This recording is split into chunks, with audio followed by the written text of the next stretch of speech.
UAE में राष्ट्रीय मौसम विज्ञान केंद्र यानी एनसीएम ने गुरुवार को सुबह कोहरे के रेड एंड येलो अलर्ट जारी किया है। वहीं दृश्यता 1000 मीटर से भी कम हो सकती है, ऐसी चेतावनी जारी की है। अबू धाबी पुलिस ने मोटर चालकों को सावधान रहने और सड़कों पर बदलती स्पीड लिमिट को प्रदर्शित करने वाले इलेक्ट्रॉनिक साइन बोर्ड पर ध्यान देने का आग्रह किया है। आज आमतौर पर मौसम ठीक रहेगा, वहीं कहीं कहीं पे आंशिक रूप से बादल छाए रहेंगे। वहीं कल सुबह तक ईस्ट कोस्ट पर बादल दिखाई देंगे। देश के पूर्वी और दक्षिणी भागों की ओर बादल छाए रहने की संभावना है, जिससे वर्षा हो सकती है। अबू धाबी में तापमान 42 डिग्री सेल्सियस और दुबई में 41 डिग्री सेल्सियस तक बढ़ने की संभावना है। वहीं न्यूनतम तापमान अबू धाबी में 32 डिग्री सेल्सियस और दुबई में 33 डिग्री सेल्सियस तक हो सकते हैं। दिन में हल्की से मध्यम हवाएं चलने से धूल उड़ सकती है। पिछले ईद अल फितर में टर्मिनल 3 में सफल लॉन्च के बाद दुबई अंतर्राष्ट्रीय हवाई अड्डे यानी दुबई इंटरनेशनल एयरपोर्ट ने ईद अल अदा की पूर्व संध्या पर टर्मिनल 1 और टर्मिनल 2 के अराइवल हॉल यानी आगमन हॉल में बने नए बच्चों के पासपोर्ट कंट्रोल काउंटर का इनॉग्रेशन किया।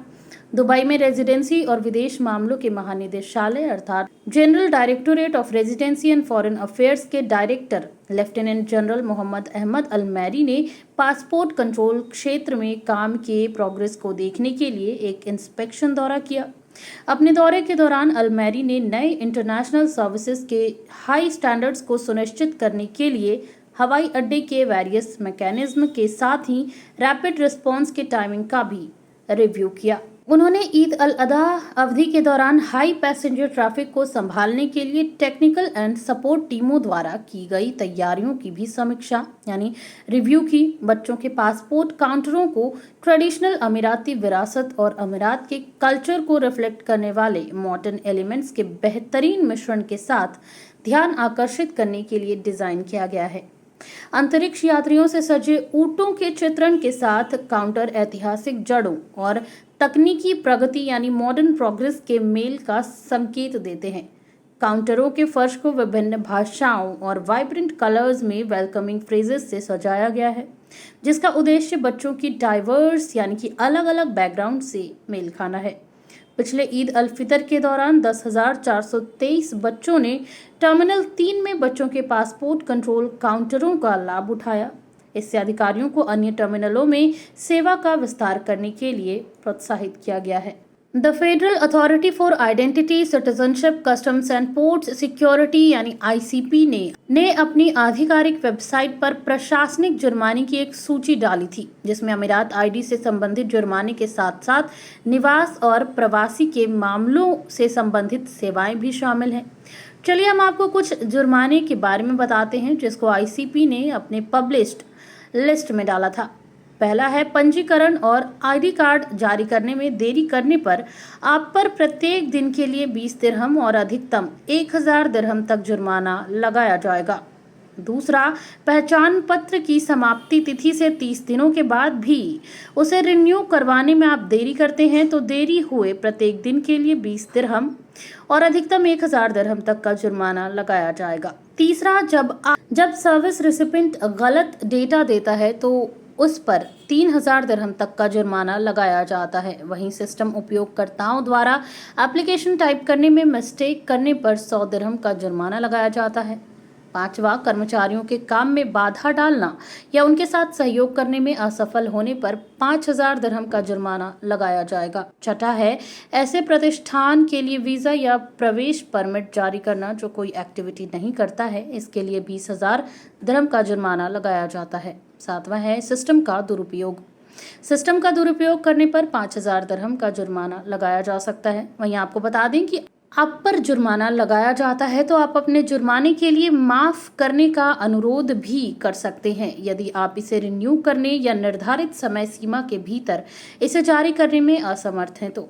हालांकि छूट के लिए आवेदन करने के पात्र होने के लिए आवेदकों को कुछ शर्तों को पूरा करना होता है। क्या होगी जुर्माना माफ करने की शर्त?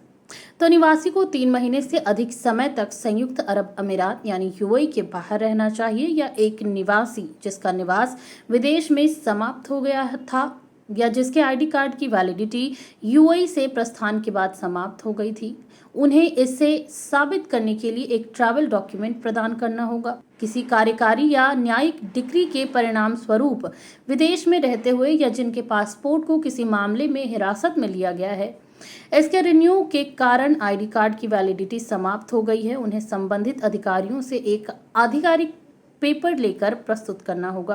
कोई व्यक्ति बीमार है या किसी संक्रामक बीमारी या आंशिक या पूर्ण विकलांगता से पीड़ित है तो उन्हें चिकित्सा अधिकारियों द्वारा जारी एक चिकित्सा प्रमाण पत्र प्रदान करना होगा। वहीं देश में राजनयिक या काउंसलर मिशनों के कर्मचारी और उनकी देखरेख में आने वाले लोगों को जुर्माने से छूट मिल जाती। 70 वर्ष से अधिक आयु के बुजुर्ग जो ग्राहक सेवा केंद्रों पर जाने में असमर्थ हैं, उन्हें अपनी आयु साबित करने वाला पासपोर्ट या बर्थ सर्टिफिकेट प्रस्तुत करना होगा। दस्तावेजीकरण के गलतियों के कारण यानी डॉक्यूमेंटेशन में हुई गलतियों के कारण या अमीरात आईडी के सिस्टम या उसके स्टाफ सदस्यों में से किसी एक या उसके द्वारा नियुक्त टाइपिंग कार्यालयों के कारण आईडी कार्ड के पंजीकरण या जारी करने में देरी होने पर भी आपको जुर्माने से छुटकारा मिल सकता है। भारत का लीडिंग इन्वेस्टमेंट बैंक और project adviser SBI capital markets यानी एसबीआई कैप्स अगले महीने अबू धाबी ग्लोबल मार्केट यानी एडीजीएम में अपना नया शाखा कार्यालय अर्थात ब्रांच ऑफिस खोलेगा।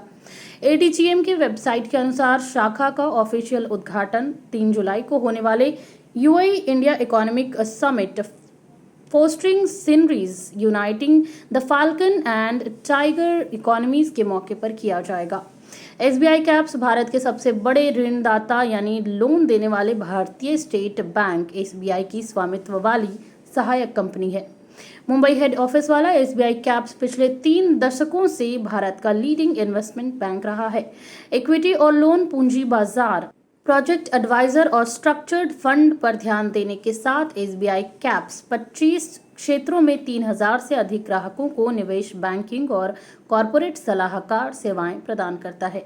एडीजीएम के अध्यक्ष अहमद जसीम अल जाबी, एसबीआई के अध्यक्ष दिनेश खारा, एसबीआई कैप्स के मैनेजिंग डायरेक्टर और सीईओ अमिताभ चटर्जी और यूएई में भारतीय राजदूत संजय सुधीर एवं अन्य इंडस्ट्री लीडर्स के अलावा शाखा का उद्घाटन, ब्रांच समारोह और शिखर सम्मेलन का हिस्सा होंगे। शिखर सम्मेलन के दौरान स्टार्टअप स्टेबिलिटी और green energy, capital market, traced financial solution जैसे विषयों पर पैनल में चर्चा होगी। यह सम्मेलन अल्मारिया आइलैंड पर एडीजीएम सभागार एडीजीएम स्क्वायर में होगा। एडीजीएम एक top international financial centre middle east, Africa और दक्षिण एशिया, साथ ही बाकी दुनिया की बढ़ती इकोनॉमी के बीच एक स्ट्रैटेजिक लिंक के रूप में कार्य करता है। अक्टूबर 2015 से संचालन में एडीजीएम स्क्वायर में 1400 ऑपरेटिंग संस्थाओं, 5500 बिजनेस लाइसेंस और 11,000 लोगों के वर्कफोर्स का समर्थन करने में सक्षम है।